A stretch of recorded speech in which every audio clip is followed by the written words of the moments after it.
Any questions? Our gross mind. Oh, when you're asleep. That's better. Our gross mind goes into the subtle mind. Yes, you read up. And then we are lost. We don't know anything. We're not lost. We're not lost. When your question is what happens, right? Yeah. When you are asleep, temporarily your gross mind dissolves into your subtle mind, but it comes back into your gross mind because the support system of your gross mind is still there. You see, you have to understand it's not two minds, it's one. So when you're asleep, you're resting the body that supports the gross mind. Because in this form of existence, listen very carefully with respect, in this form of existence, information is gathered based on the gross mind. There are existences that we do not need the physical body to gather information because there's mind-only existences, which is called the formless realms, no body at all. So while you're asleep, the gross mind dissolves into your subtle mind, but that's your true state, that's your natural state, because when you take rebirth, that's your subtle mind. Alright? Now, while you're awake, your subtle mind is there. It is there, but it's not as active because we're used to using one or the other, not both. By meditation, you can activate both, whether you're sleeping or awake. So when you are asleep, for you and me at this point, it's kind of like we're lost, but we're not really lost. We're still having dreams. You know, I think you're having dreams about making a lot of money. I'm having dreams, you give me some. You know, we're still having dreams, so we're not really lost. So you don't need to fear on that. The best thing is, before you go to sleep, you do Manjushri mantras, or you do Lama Tsongkhapa mantras, no difference. You focus on Lama Tsongkhapa, and you recite the mantra Arabhasanati, one round, and you make a very strong, concerted effort. I'm going to sleep aware and awake. And how you should sleep with this type of meditation is this. Is you sleep on your right side, on your right hand, on your right side. I mean, at first it's difficult, but you can train yourself. In fact, with respect, again, this is the best way to die. How you die, your body position affects the winds. How you affect your winds is how your state of mind is at the time of death. It affects rebirth.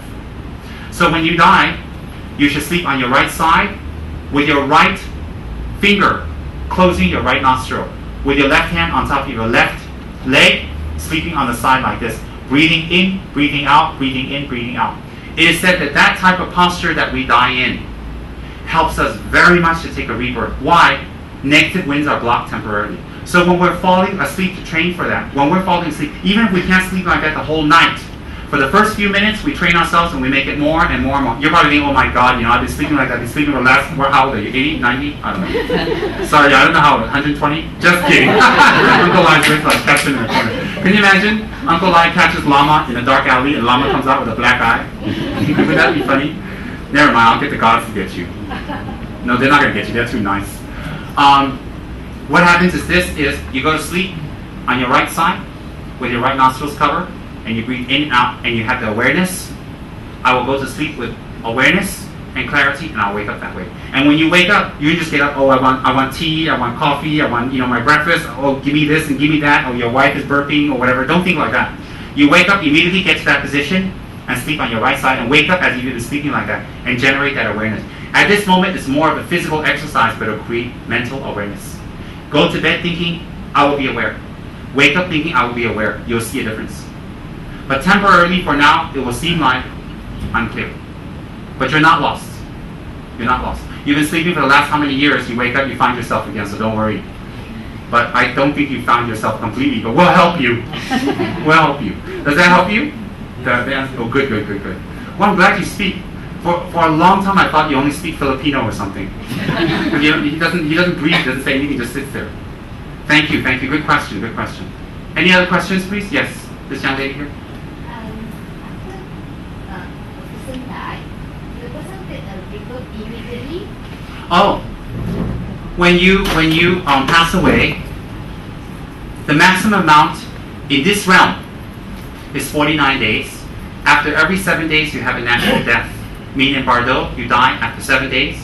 Then you reborn again in Bardo. You die again, you reborn again. You die again, reborn again. It goes up to 7 times maximum, which is 49 days approximately. All right.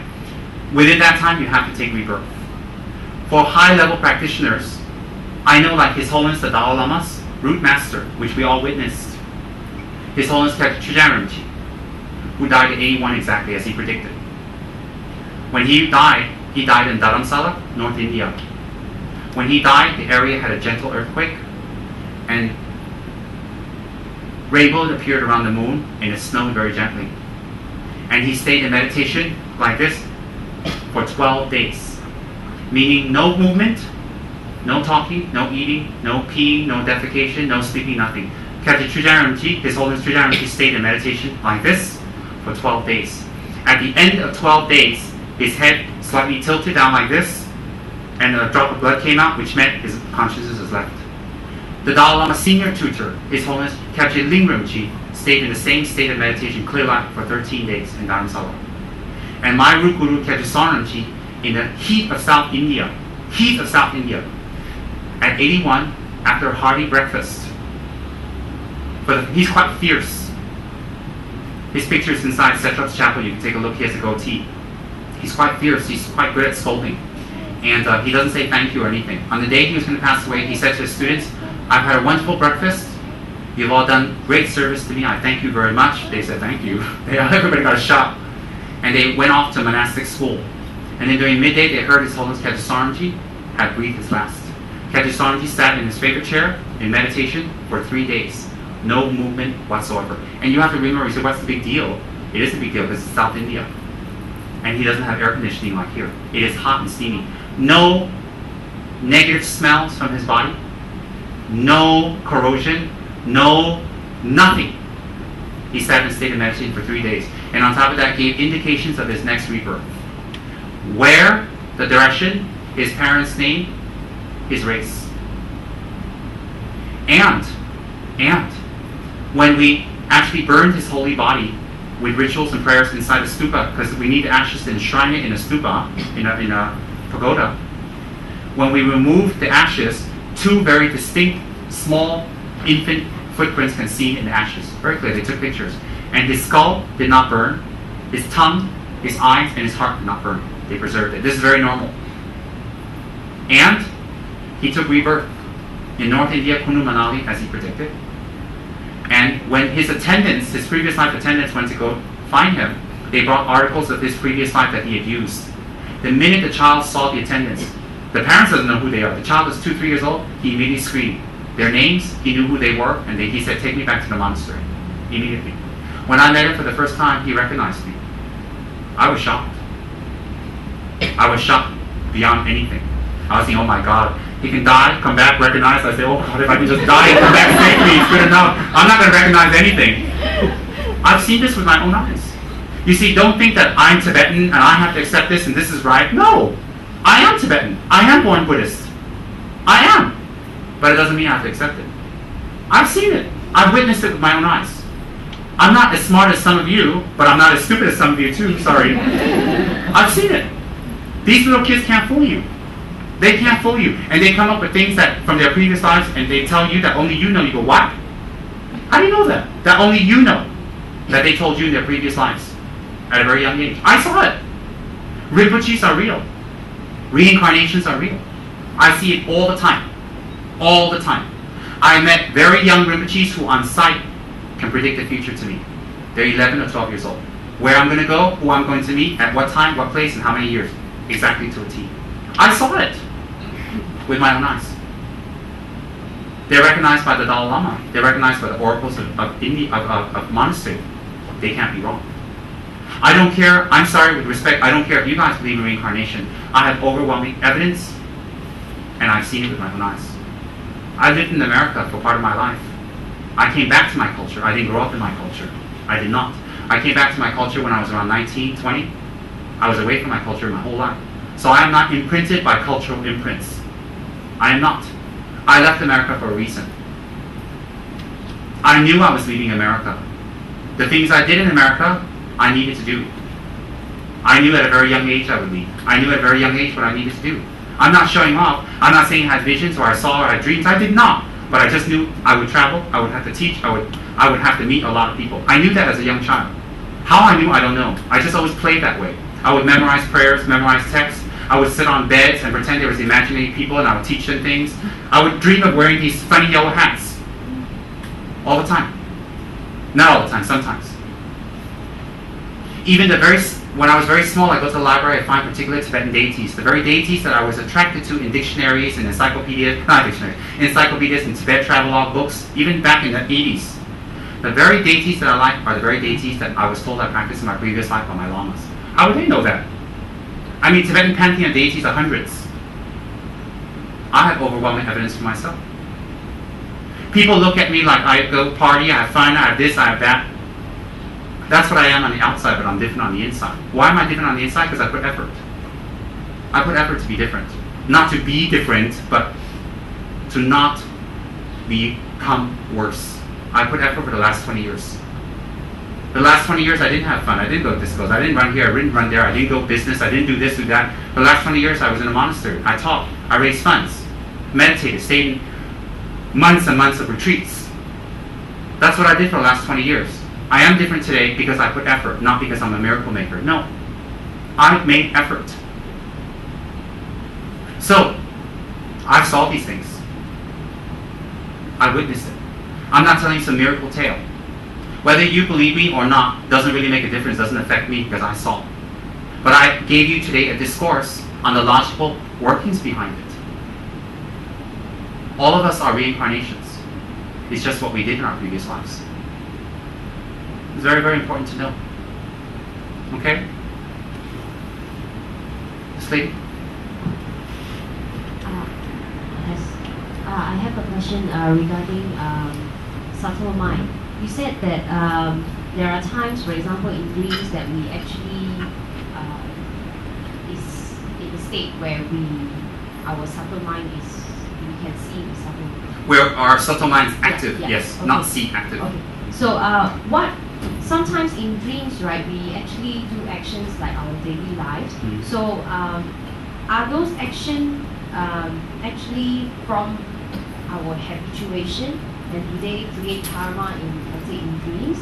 And when you talk about mind training, mind transformation, is it actually putting effort into our habituation so that we will change our subtle mind? Okay, that's a very good question. Subtle mind to change at this time is very difficult. Gross mind can be changed, but gross mind changing will affect our subtle mind.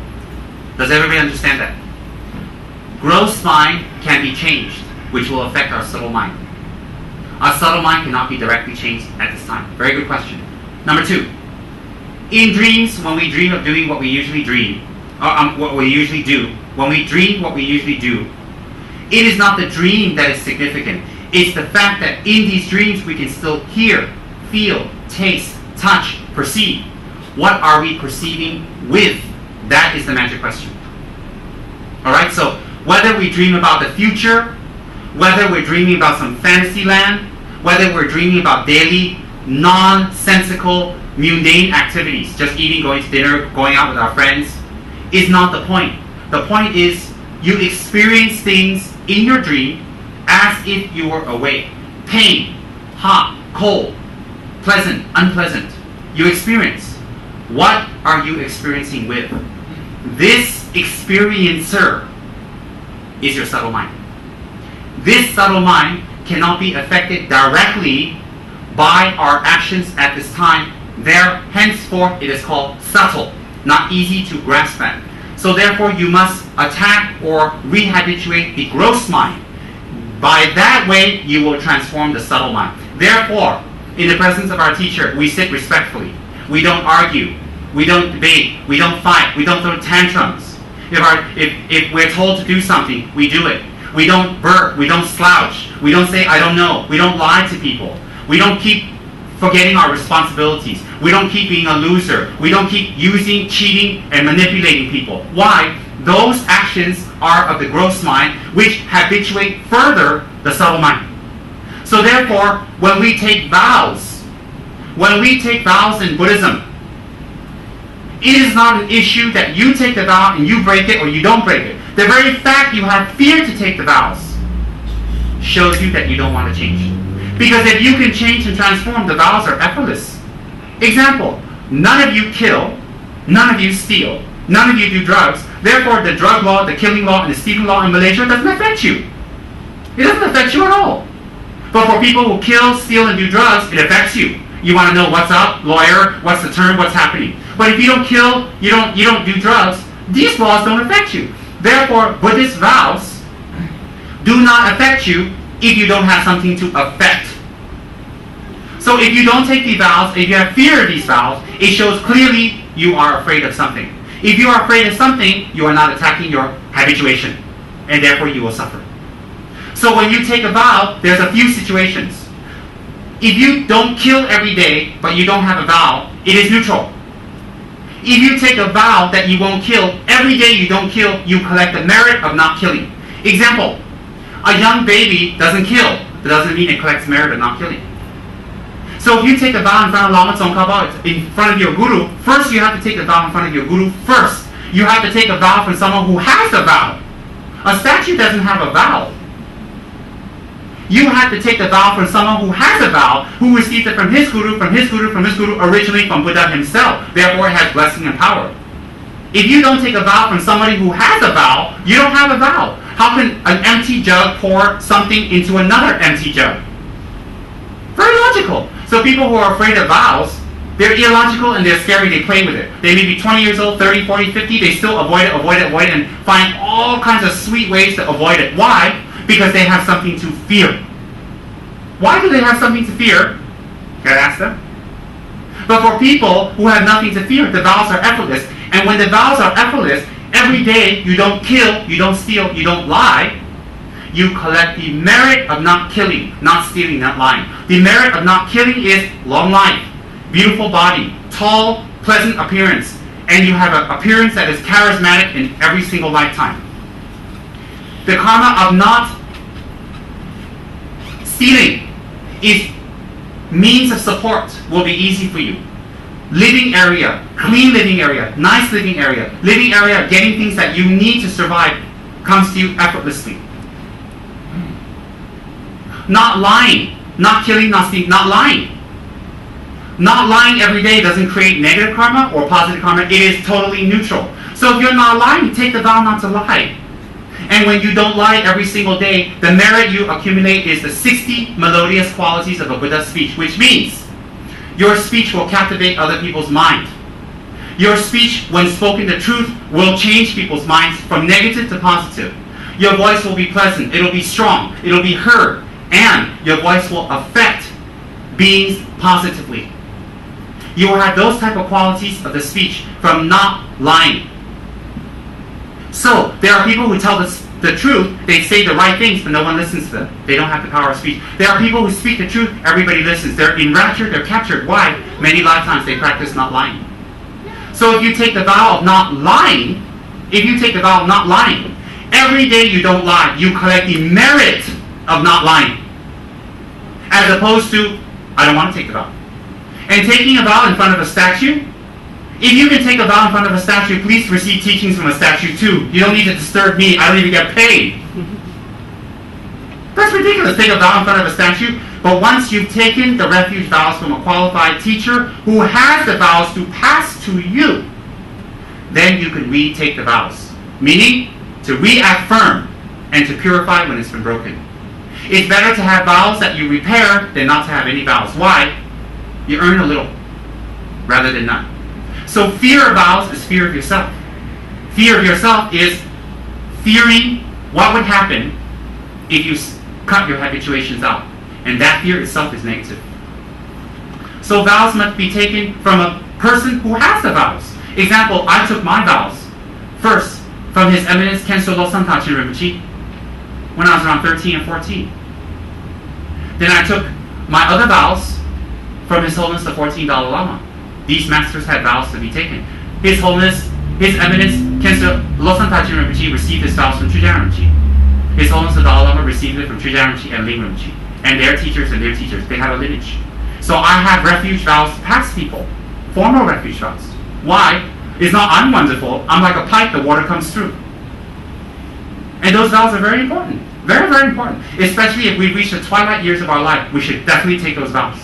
And dedicate the merits to our forefathers, to our parents, alive or dead, dedicated to our children, dedicated to our loved ones. Every day we hold the vows, we collect merits to dedicate to other people that we love. Do you think just passing money, name, house, and position makes your children or your your people happy? No. Kids can squander it away if they don't have merits.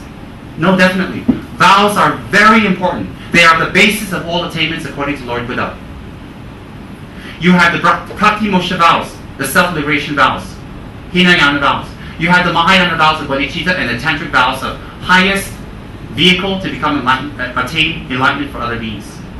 To take the Tantric vows, it must be based on you have the bodhicitta vows. To take the bodhicitta vows, it must be based on you having the Pratimosha vows, such as refuge. You must have.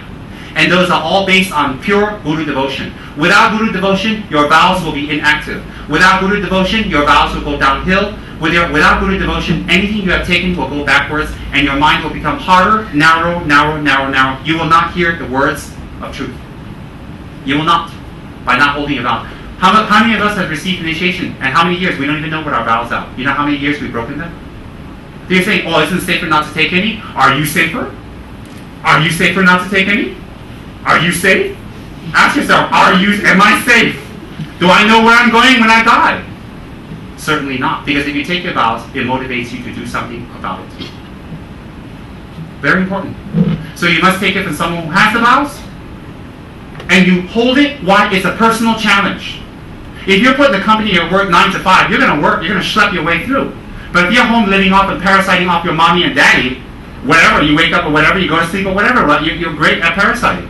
But if you're put in a work situation, you have to work. You have to work. So like that, when you take the vows, you have to do something that benefits you. And therefore it is positive. Questions? Good. I'm fit. Okay. If the mind arises at the point of conception, how then the mind doesn't arise at the point of conception. The mind enters at the point of conception.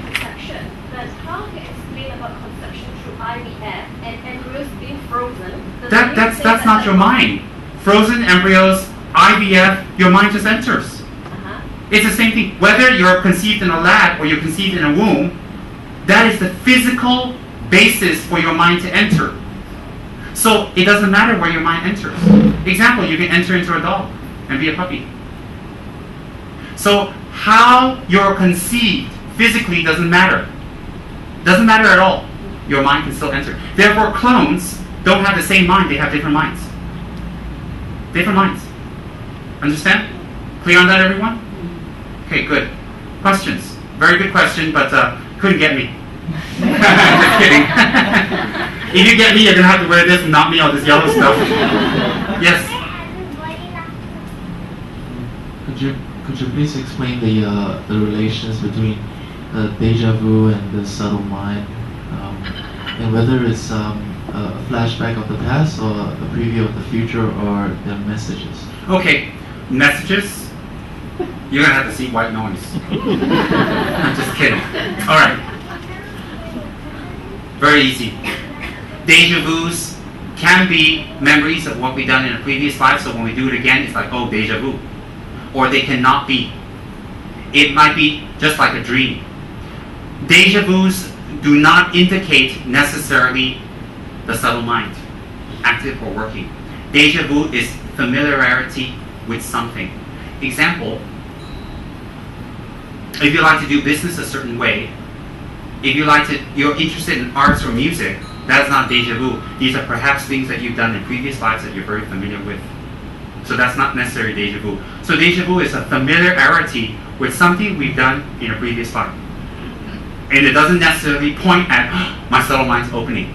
It doesn't necessarily mean it's a message. The message in spirituality is this. You don't need Buddha Shakyamuni on the cloud coming and telling you. The message is this. Benefit others as much as possible without motive.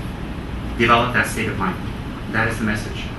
How much we can do that, all these other things will arise. Clairvoyance and knowing things, all that will arise. If we don't benefit others, all these other things that arise can be deception. Can be mind playing tricks on itself. You see, there is magic and mystery in Buddhism. But at our level, there's no magic and mystery. We have to go on pure logic. Why? We can go off the wrong path. You don't want a bunch of people coming here to learn shamanism. You know, we teach you rituals and how to see your previous life, astral travel, burn wet blanket, melt wet snow in the Himalayas. We don't want that. What we want right now is Rinpoche, tell me what I need to know about Buddhism and why I should practice to change my life. Alright? So they can be indications, they cannot be. It's not certain. Not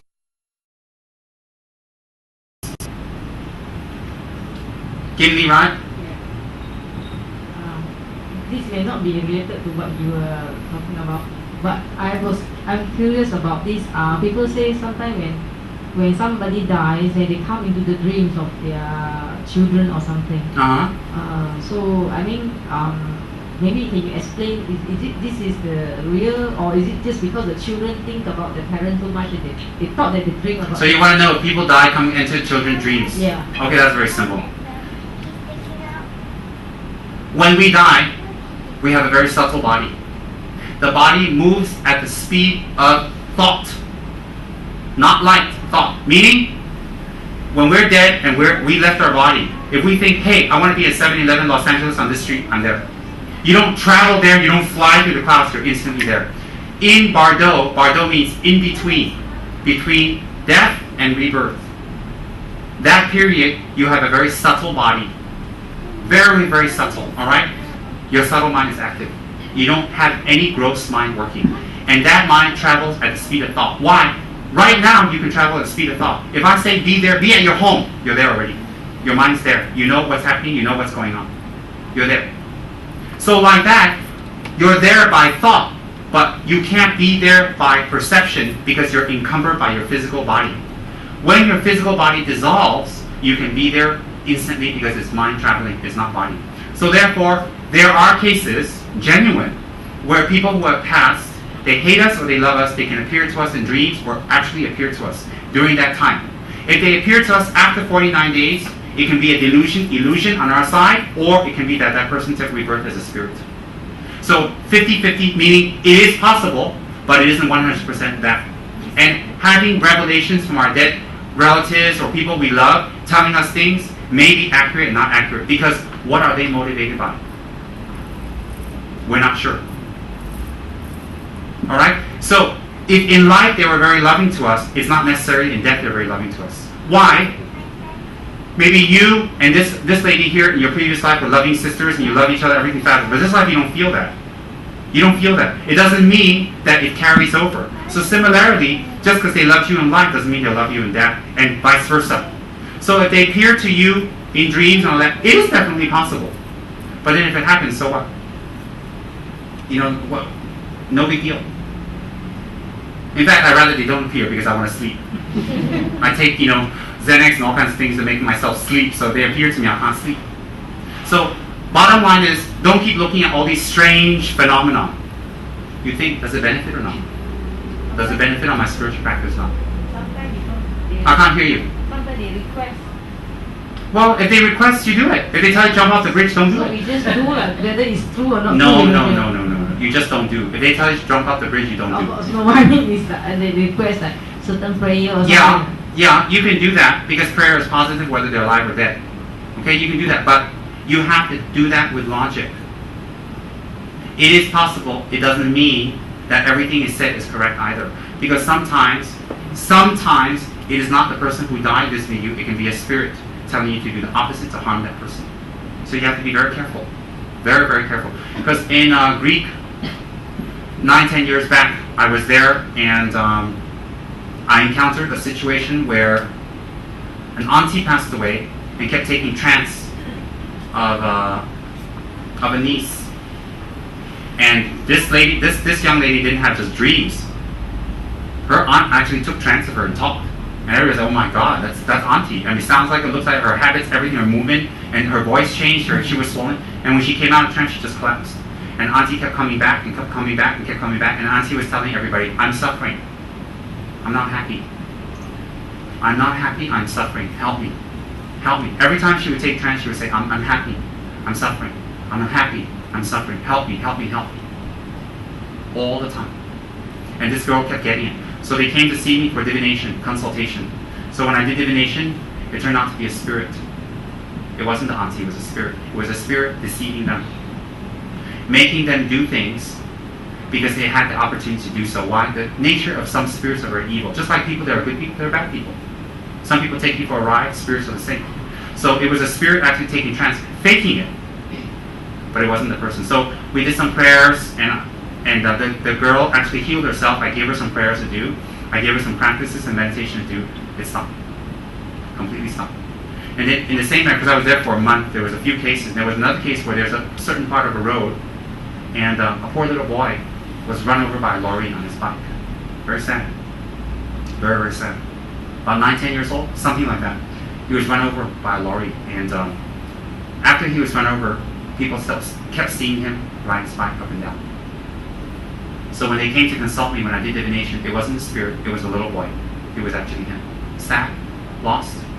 So I recommend some prayers for the family to do some offerings to be done by monks and all that stuff. And I didn't hear anything after that, which I think is a good sign. So there are cases like that. But you have to take it, check it carefully. Listen to the people, check for symptoms, check for what's going on, and just because they said so, don't simply believe. Why?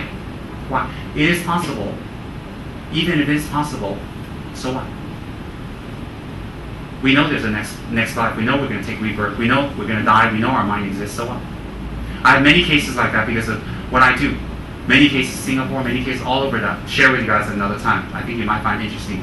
True Tibetan ghost stories. I'm sure you guys plenty of those. Some are just outright hoaxes. I tell them, get out. Leave down here, get out. Now I take down. Okay? Yes? Rinpoche, are these spirits from the hungry ghost realm?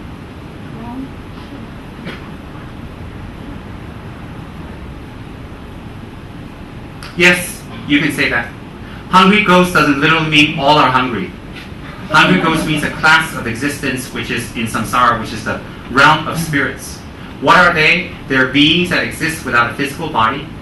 They're mind only. And they're very hungry. They're very thirsty. They're very lonely. And sometimes they relive things that how they died or make them suffer dramatically. And they live like that for hundreds and hundreds and hundreds of years. They go on. Some spirits live for thousands of years. Thousands.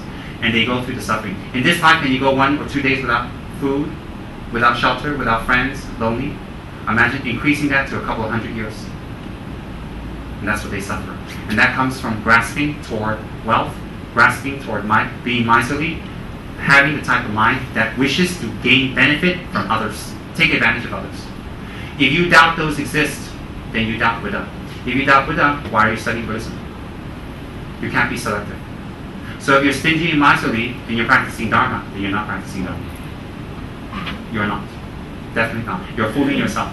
And for people who don't know anything, they fold your hands to you. But why collect negative karma? Why fool people? Yes, you can consider that hungry ghost realm. All right. The name translates in in English is very strange because you don't have appropriate words for this. In English, it doesn't accommodate it. All right. Any questions? Yes. In Buddhism, we believe about reincarnation. We do. Okay. But what about Muslims or Christianity? They don't believe in that. Then what happens after they die? Some kids believe that respecting their parents makes them good people. Some kids don't. Is there a difference in the truth? You don't understand. So somebody explain to her? Let me explain one more time. It's very simple.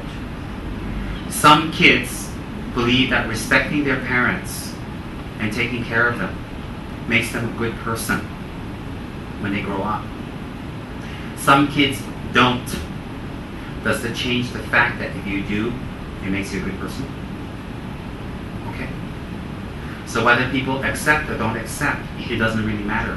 We don't need to bomb people. We don't need to stab people. We don't need to bribe people to believe in what we believe in. We believe in it not because we, as a group, as a Buddhist, we believe it through logical examination. Simple as that. So whether people believe in or not, it doesn't really matter. The rule of law, of cause and effect, is a rule of law. Example, there are insane people out there who kill and rape and murder, and they don't believe it's bad.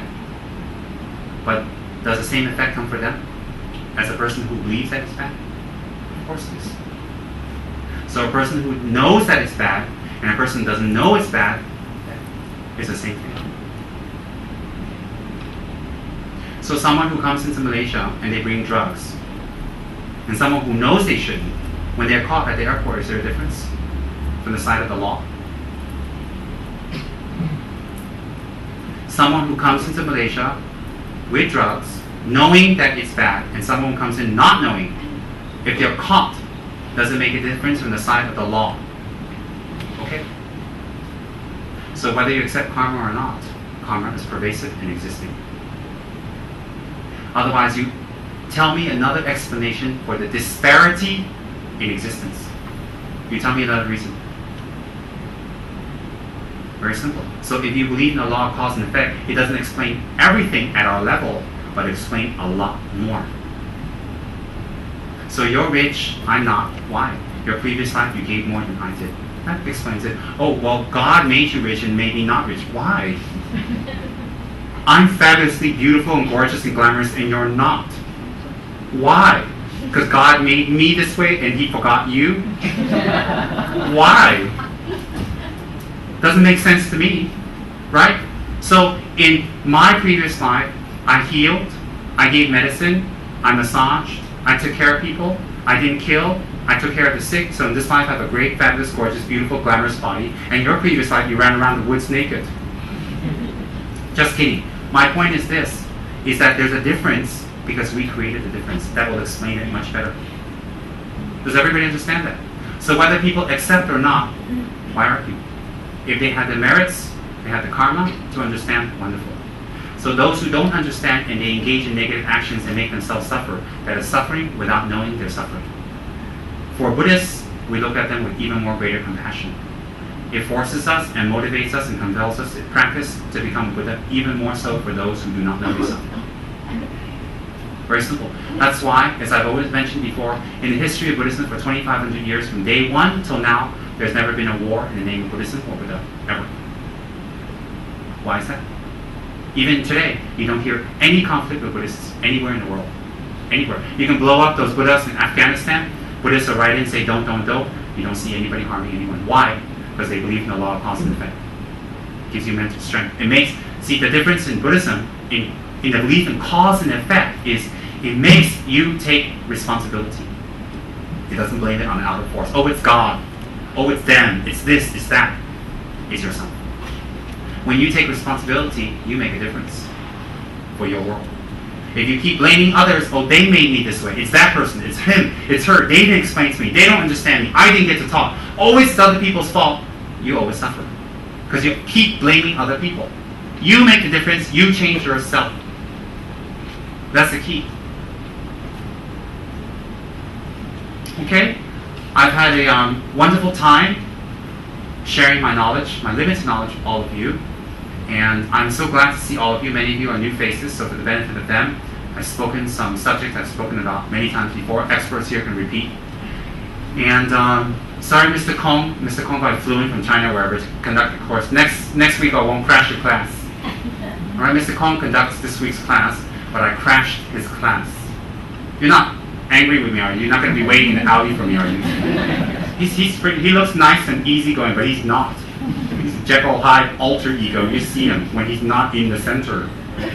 He's very, very scary and different. He almost looks like this guy here in the yellow polo shirt. Very scary.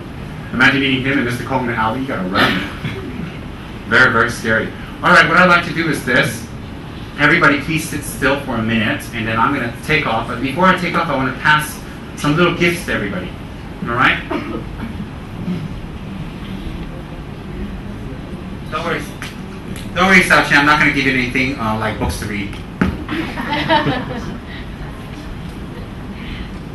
In case you don't know who Xiaoqian is, she's a lady sitting there with the pink pashima, and her hair looks like Rod Stewart, and her face looks like Rod Stewart.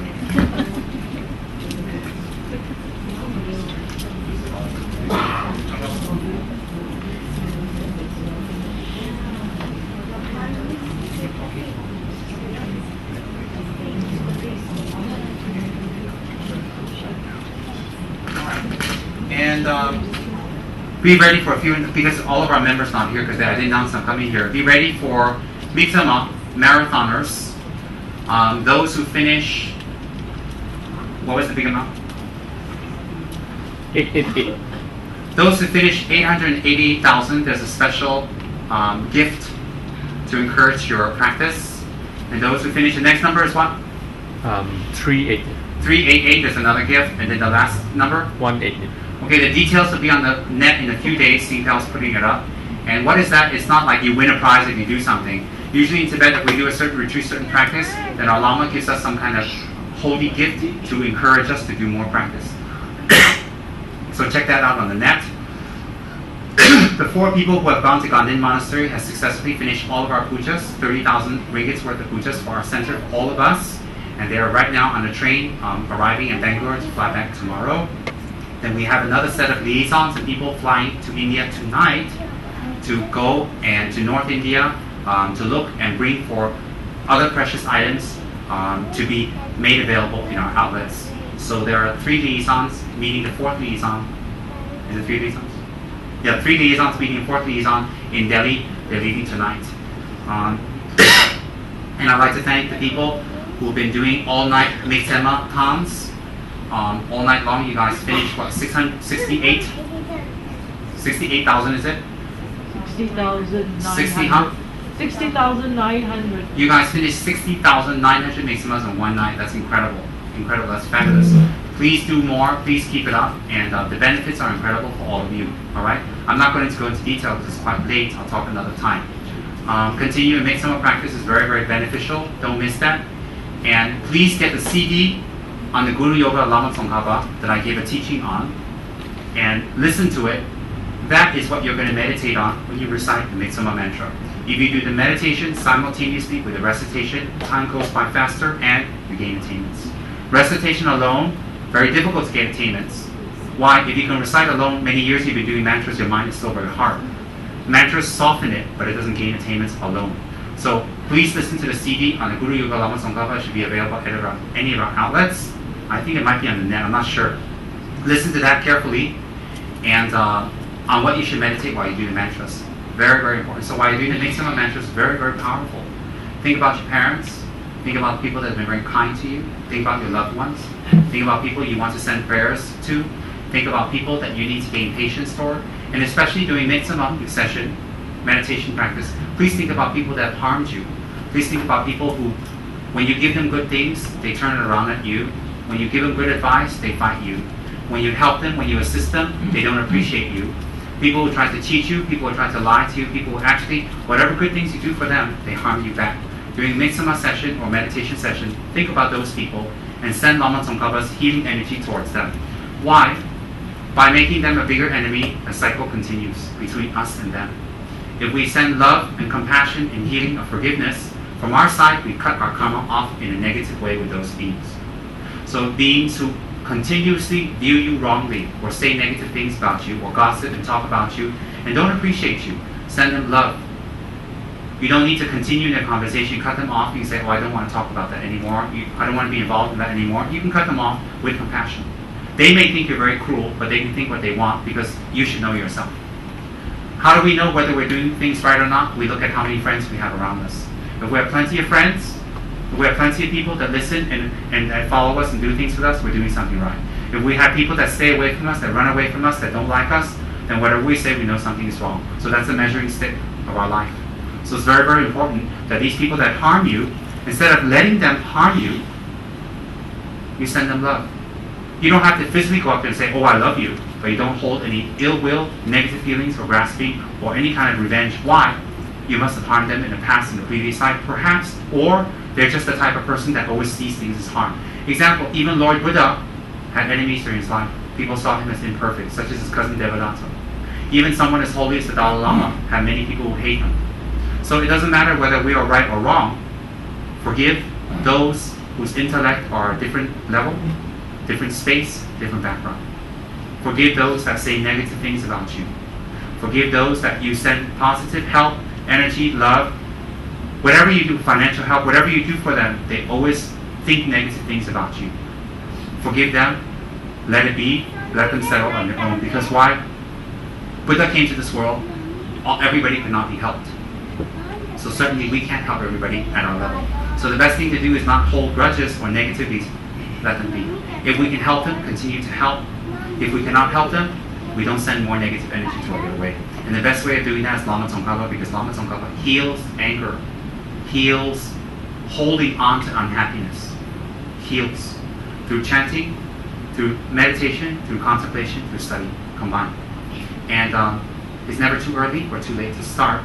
Remember, our center caters to everyone. It's open to everyone. It's open on business days, and I come. If you write yourself on the list, SMS list, and email list, you will be informed most of the time before I show up. Sometimes I show up incognito like this, but you'll be informed if you wish to be informed. And those who wish to register and wish to be informed, then you can meet one of the liaisons. And I don't see the liaison of Cage right now, but you can sign up with Miss May. Can you raise your hand? And that's Miss May. You can put your contact number, and we'll send you SMSs, updates, and all that stuff, and also email. That'll be very good, all right? So, Singpao will send SMSs to let Crystal and everybody know regarding what I just mentioned on the net. I'm going to be offering 2 very holy beads for people who do the mixamas up to a certain number as an encouragement for their practice. And those beads were directly from the hands of the great holy Master Genima Rinpoche, who did meditation on Yamataka in Bhutan. I received 3 malas from him when I requested him. Genima was a renowned meditation master. I witnessed him and I saw him. I've seen how incredible he is. I'll talk about him another day. Anyway, I did a little write-up on him. It'll be on the net. And before he passed away, I received 3 whole malas. And one mala, this is a mala, was something he used in meditation in Bhutan for 15 years in the forest. In meditation, he had a picture of the Dalai Lama. He had a small tanka of Jerimchi and his mala. I got the Jerimchi and I got the mala. I don't know what happened to the Dalai Lama picture. He didn't bring it down. He liked me very much, so I grabbed it from him. So, and the minute I grabbed that, I ran out of his house before his attendants could say anything. I put it in the safe. I thought in case they come and ask me, I say, no English. Oh, no Tibetan. Backwards. Something like that. I mean, the Lama gave it to me. So I had those malas. I kept it. I've broken some to put in special things for people. Some of it I've auctioned off to raise funds for the monastery and all that stuff. And I had those precious. I had those from my Guru Khensa Rinpoche, 1 whole mala. He did 100 million Yamataka mantras. 3 years, 3 months, 3 days. 100 million. Not 1 million. Khensa Rinpoche did 100 million, and I had that. In fact, the mala is quite worn down. I had the whole mala I got from him from retreat. From Khensa Jampa Yeshe Rinpoche. From Genima Rinpoche, I have 3 of his malas. One is 15-year retreat. Both is Yamataka. So those are very powerful, very, very excellent. And I'm going to offer 2 of those to the center for people who do 888,000 mixamas on premises. And they show up and they record and register with Miss Crystal. Can you raise your hand, Crystal? Yeah, with Miss Crystal. And register, and those malas begin. I will leave 2 to offer at this time. All right? And then anyway, you can check the net, you can check the web, and then Singpao will fill in Crystal, so Crystal will be clear. And Bonita also, so you don't have to harass Crystal. Is it alright to put your hand phone number on the net? Yeah, is it alright? Yeah, she says okay. I get permission. So you understand that, right? This is not, oh, if you do it, you get this. No. Don't think like that. Read the net, read what I have to say about that. Okay, so everybody's welcome at the center. Everybody's welcome to join in, to pray, to meditate, for anyone, for anything. Whether you're Buddhist or not, it doesn't really matter. You're all welcome. Free, wonderful facilities. Aircon, clean, for your spiritual growth. This manifested from our prayers. This manifested from our good luck. And yeah, I think that's about it. If you're interested in more things, you can check on our net. The websites we have out, you can check on that, all right? Don't look at my website because they caught me on a bad hair day, so I don't like the pictures on there. I'm just kidding. I don't have many good hair days, but it's all right. The time for good hair days are pretty much over. Let's do a dedication for the teachings that we received and the teachings that we've given. The teacher and the pupil both have received great merits for talking about something very positive. So I do a dedication to all of you. Just as it says, all right, may all of you have peace and happiness and gain great wisdom. May you be protected by the Lord of Wisdom, Lama Tsongkhapa. So the lotus mind in your heart, the mind that is like a lotus opens up within you. May you spend your life, the rest of your life, in benefit to others. May you bring tremendous happiness and benefit to others. May things that bother you, disturb you, be released from your mind. May you abide in compassion, tolerance, and extreme care for others. And awareness and responsibility is very important. To love and tolerate is not enough. We need to be very responsible, what we promise to do, we must do. We should never ever have people force us, push us, coerce us to do it. We should be very, very, very responsible. And at the same time, we should be extremely, whatever we promise we should do is very, very important. Very, very important. Not to break our promises to anyone, not even to an animal. It's not good for us. It's not good for rehabilitation. The negative karma that arises is fear, doubt, and also other people will break their promise to us all the time. And last minute, the promises will be broken. So keep your promises. That's what we call in Tibetan Buddhism Samaya. And there's a special deity manifested for that. It's called Samaya Vajra. For those who've broken the Samaya Vajra practice is very, very, very important. Alright? I put the picture of the deity and the mantra in the outlets and a small praise I've composed. It's in the outlets already, arrived today. Its name is Samaya Vajra. Very, very holy practice. Alright? And we have a center, we have everything. Let's wish it to grow. Before we had a center, we could be iffy, we can show up, not show up, do this, don't do this.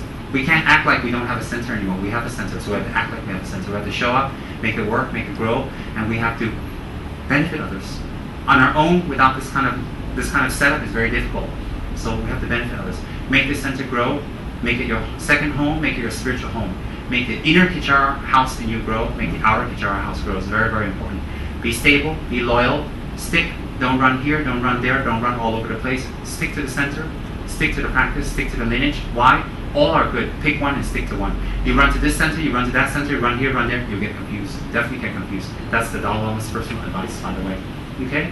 So, where there is no Dharma, may there be the Dharma. Where there is Dharma, may it become stronger. Where there's a misunderstanding of Dharma, may we take the responsibility to make it clear.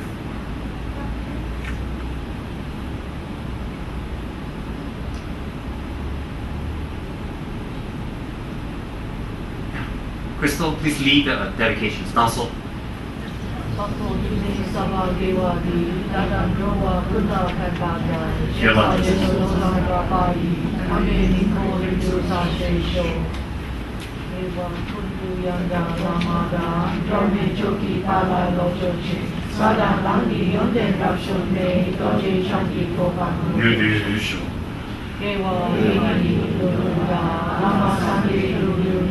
Rowa Chidya Maduka, Ni Salagopa Show.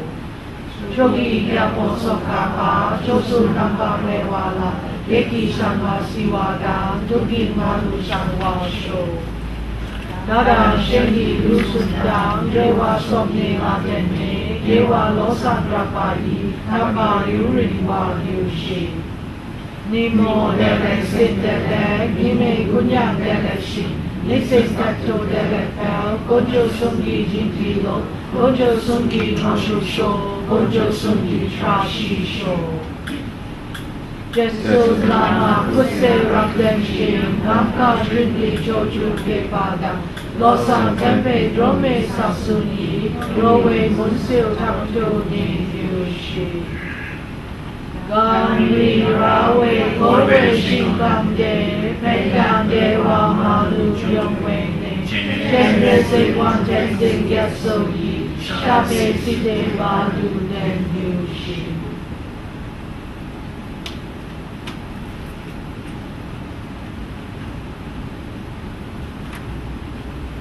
Alright, I'm going to take off, but before I take off,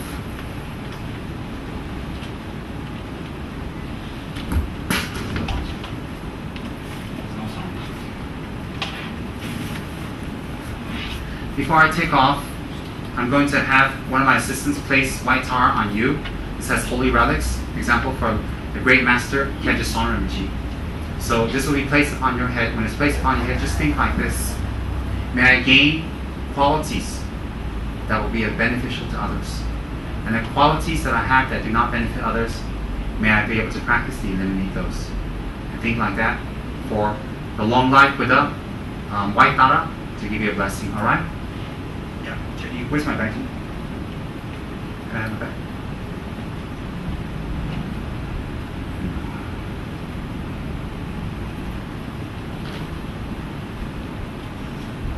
Thank you. Good night, everybody. See you again. Thank you.